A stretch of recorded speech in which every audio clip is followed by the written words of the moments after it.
This beautiful coastline, which stretches north up to Mozambique, is the area we're going to focus on for the next few weeks.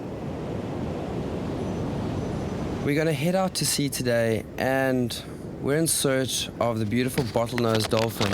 And the only way to find these mammals is to pretty much ride up the coastline and just hope that one spots them.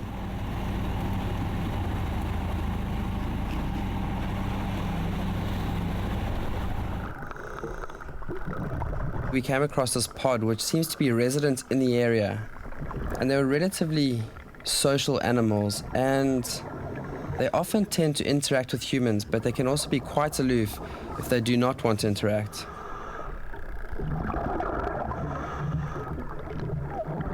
Here you can see this beautiful female. She comes in for a quick glance before the pod starts to slowly move off.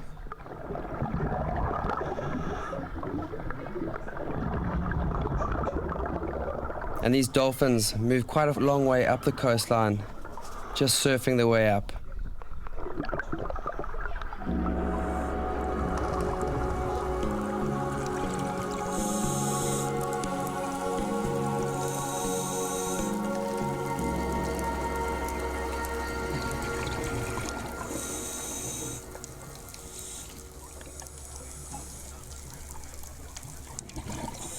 Here a large school of blue-banded snappers sits off the north end of the reef.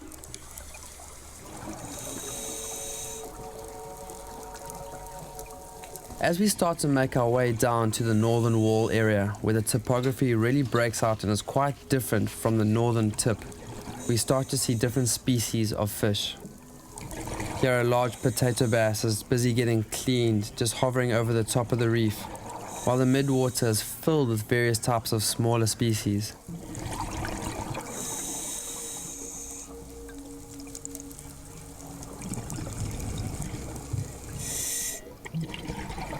This large starfish was clutching to the reef, and you can just see the myriad of fish in the background. We have surgeonfish as well as a lot of slinger, the large silverfish, and these fish can be up to 30 years old.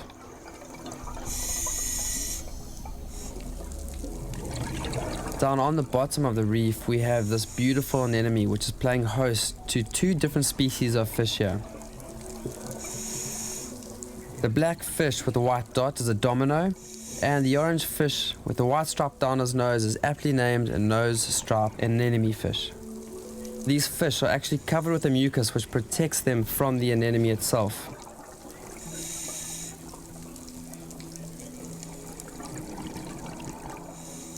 Now at first this coral appears quite bland, but as soon as the light begins to land on it, you can see the myriad of color and the beautiful red that begins to show.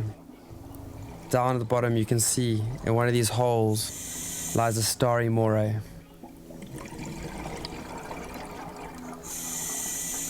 Now this is the only moray with a yellow mouth, and it's quite distinct.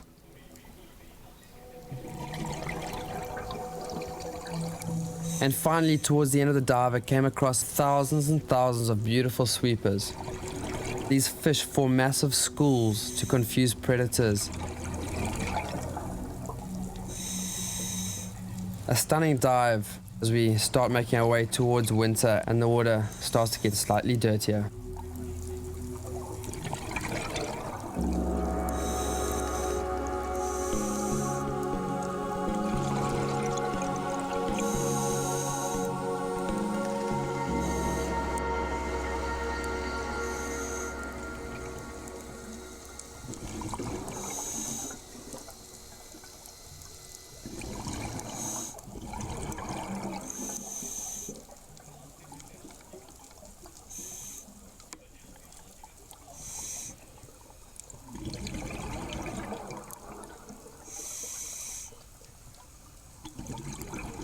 This is where you get a large aggregation of different species of fish all coming together to get cleaned.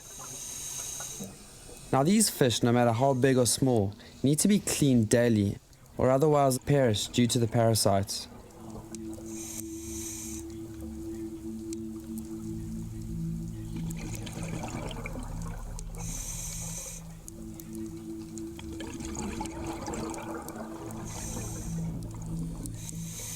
Here you can see a small moray eel, which is actually being operated on by these beautiful scarlet skunk shrimp, looking for bacteria, parasites, dead skin or matter that they will remove from the animal.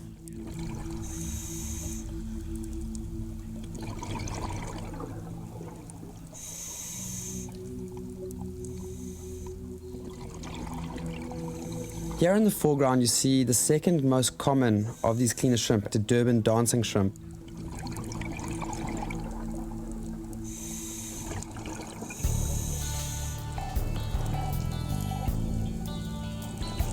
The other fascinating fish that takes part in this cleaning process is the blue-streaked wrasse. These larger fish will allow the wrasse right into the gill cavities, underneath the pectoral fins, as well as into the mouth, and they will never ever harm these wrasse.